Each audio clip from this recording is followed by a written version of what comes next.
নতুন চলৈ হেল্ল' ইমান দিন বিৰতি কিয় ললা মানে মোৰ বহুত ফুৰ্তি যাওঁ মাতো মানে মোৰ টিটো আজি 1.5 বছৰ মান মাখতি ঘৰতে আছে কেনেকে ফুৰ্তি হল সেইটো তাপাই শুনকচোন তাপাই তাই মোক যোৱা মাহত ফোন কৰি কৈছি অ। যে জান মই প্ৰেগনেণ্ট প্ৰাগ নিউজত চলিছে প্ৰেগা নিউজত টেষ্ট কৰিছে বোলে ঠিকেই ঠিকেই ৰব এটা কথা মই বুজি নাপালো কওক 1.5 বছৰ ৰাতি তাই তাতে আছে অ। আপুনিও যোৱা নাই তে 1 মাহত কেনেকে প্ৰেগনেণ্ট হল কথাটো বুজি কিবা এটা গণ্ডগোল আছে নেকি চাবা লাগব ৰব হেল্ল' মাৰুতি 1.5 বছৰ মই তোৰ ঘৰত যোৱা নাই না তই মোৰ ঘৰত আছে তই কেংকে হেৰি কি ভগৱানে দিয়া বস্তু বোলে দিছি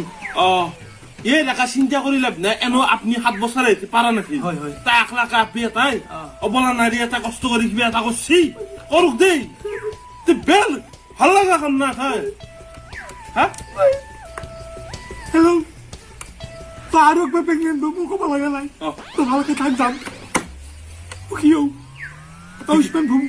ঠিকেই ঠিকেই